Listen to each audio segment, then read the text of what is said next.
This is the News on 6, 10 o'clock update.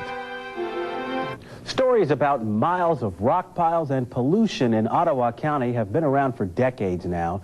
So why has so little been done? Our Tami Marler has been researching the Tar Creek area for months, and she's here tonight to share some insight. Tami? Paul, time and again we've heard, and now we've seen firsthand, you really have to experience America's #1 Superfund site to understand the furor surrounding the area. Last night we showed you how lead contamination is affecting children in Ottawa County. Now we take a look at what many consider an even graver danger. Oh, sinkhole. The Tar Creek Toxic Tour winds through a barren land of mine ruins with constant warning from the leader. No, don't go in. No, don't go close. Sorry. No, and don't even, come away through this hole right there, too. Miami High School counselor Rebecca Jim teaches it's not just the contamination in the Tar Creek area that threatens residents.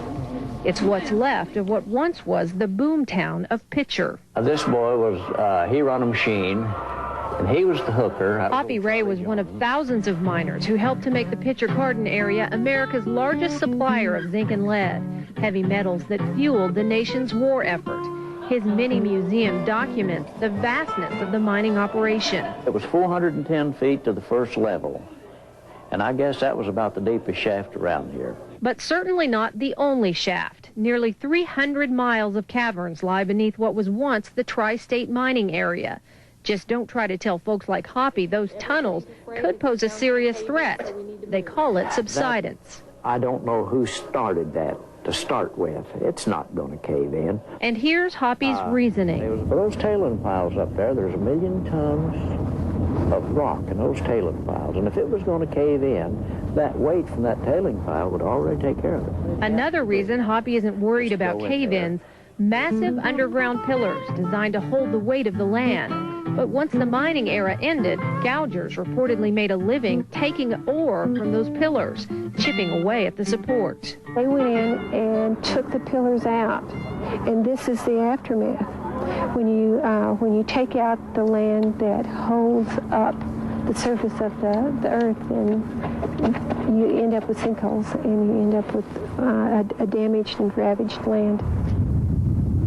As for the theory that cavern ceilings are strong enough to hold the tailing piles, part of this pile's already collapsed in, and it's just choked itself off.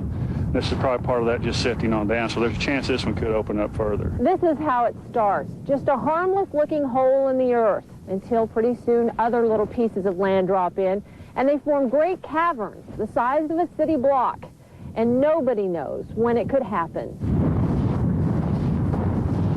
This is a fairly recent cave-in, and this is probably has a pretty good opportunity of getting larger. Sparkman says this cave-in wasn't here when he was a few weeks ago, and cracks around the edge suggest it will grow. Harmless at the top of a chat pile, but it's only a few hundred feet from the high school. Just one small part of an ever-changing landscape. This kind of stuff happens in this area. There's 40 square miles of mysteries. We don't know when things are going to happen. We don't know how it's going to happen. Jim says this underground stream is now running into what just last week was a free-flowing Lytle Creek.